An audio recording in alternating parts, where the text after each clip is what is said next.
do you remember the main theme of the speech that the last group present to you?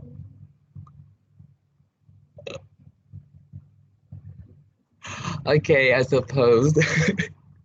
Okay, anyway, okay, if you can turn on your camera and unmute yourself to answer my questions, it would be very highly appreciate. Okay, all right, it's about the curiosity of the people who trying to discover new things, right? And in this lesson today, our group will give you the two poems. Okay, one is about the curiosity, and the second one is about the benefits of reading books, okay, throughout the two poets, which is Robert Frost and Emily Dickinson. Right, so here is the table of contents. There are two parts. The first one is Robert Frost, and the second one is Emily Dickinson. And we're gonna go through step by step with biography, and then we will analyze the poetic portrait of each poet based on three selected poems. And now we're going to go with the first part about Robert Frost with Lê Minh Hoàng. Hello everyone, my name is Minh Hoàng and I will continue. Firstly, I will talk about Robert Frost and his biography.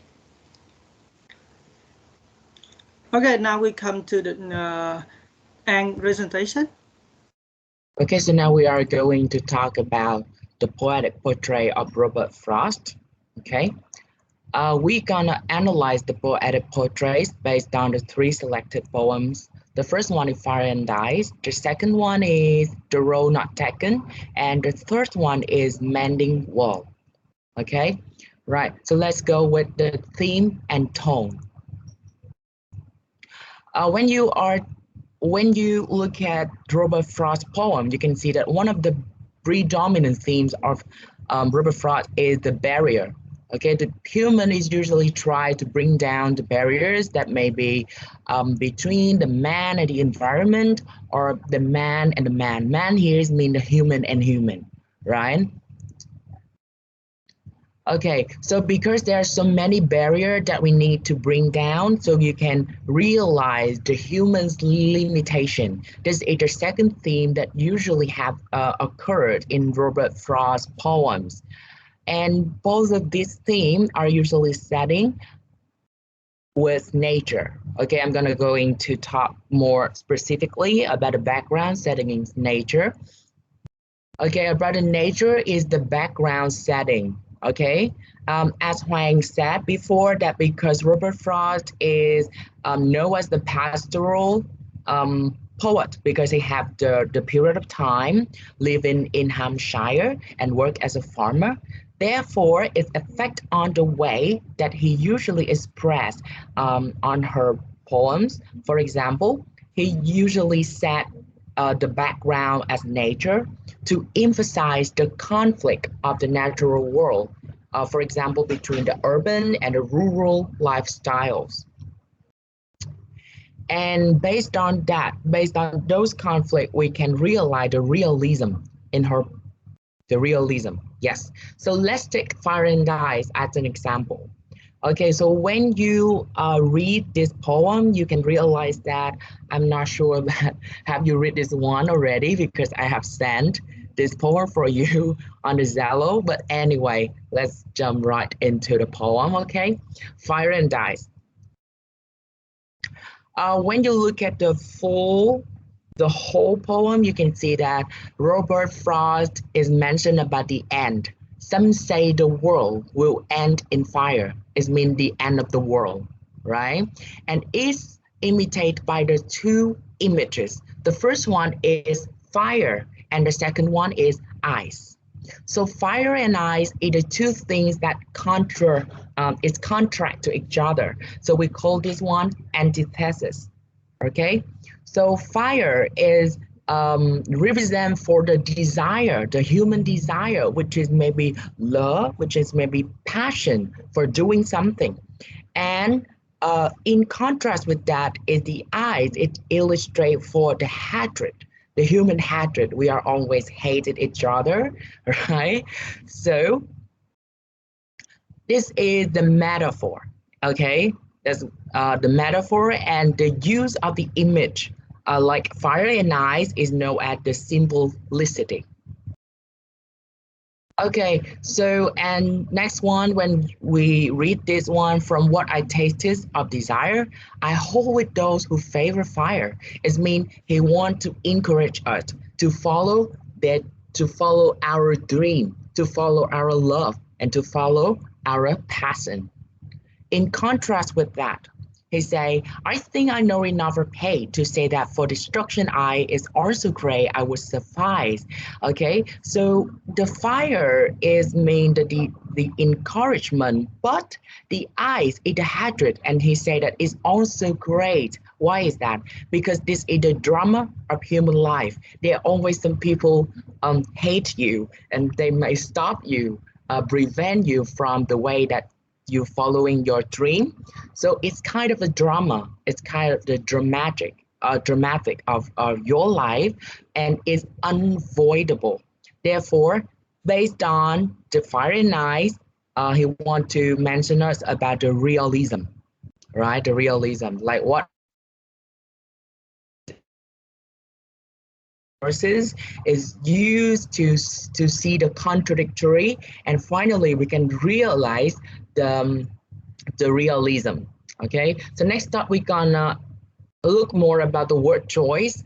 As I said before, that Robert Frost is a pastoral poet. So the way that you choose the word is very simple.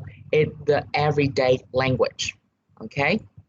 Right. So we have to talk about the theme of barriers, theme of limitation, and the third one is theme of affirmation. It's been a desire to explore or seek knowledge or truth. And the other two themes that Robert Frost usually uses in his poem is extinction or death. Like Fire and Ice, you can see that at the beginning of the poem, he mentioned about the death, the world end. Okay, and the fifth one is theme of love. All right, so now we're gonna take the road not taken as an example for theme of affirmation. Okay, like what I said at the beginning of our presentation, the road not taken. Okay, right. So when you look at the yellow wood, two roads diverge in a yellow wood. A yellow wood means that is the metaphoric to indicate for the fall season, and by using this metaphoric, he wants to emphasize the beauty of nature. So you can see that besides the theme of the poem is the affirmation, he also used the beauty of nature to express that. So that's why I said the background is usually nature, right? Okay, so next up, you can see the two roads diverge. It means that Robert Frost stand when he go into the forest, and there are the two roads in front of his eyes. It means the fog, the forest fog, if I don't misremember, the forest fog, it's like the forest fog. It's represent for our decision that we have to make in our life. Sometimes that you have to think there are two choices for you, and you need to choose which choices is correct for you. Okay, right? For example, when you choose your job, when you choose your university, you have to wonder that which university is fits to you. Okay, which job is fit with your ability, something like that. So this is that he used the imagery, right? The yellow wood that make us have to imagine. This is one of the features of romantic period in British literature. Okay, so about a tone that he is influenced by romantic poets that I have told you, so that is the use of imagery that we can see based on the previous poets. Okay, so now we're gonna go with the writing style. The first one is clarity and simplicity, that what I told you before, right?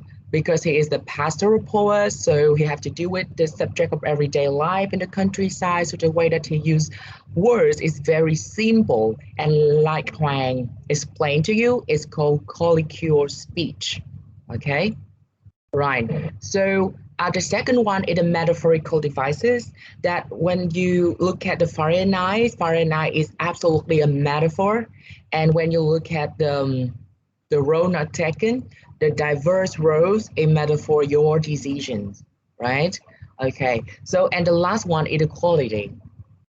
In his writing style, Robert Frost said, writing free verse is like playing tennis with the net down. It means he prefer writing free verse. Okay, so this is one of the specific quality.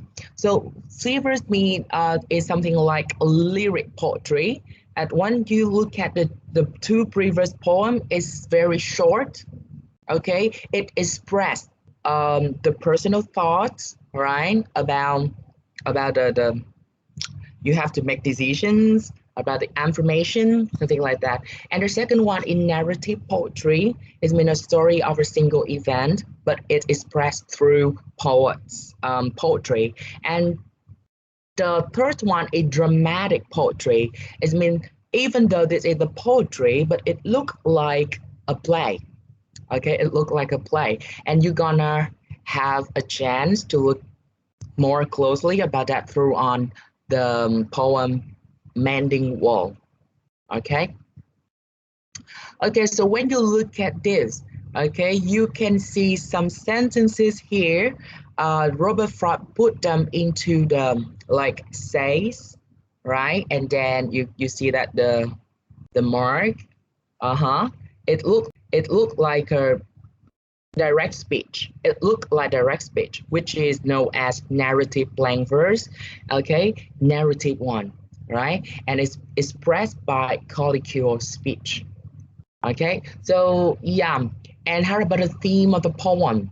The wall here is a metaphor for the barrier between the old ideas and the new ideas. Okay, the barriers between the boundaries and the freedom.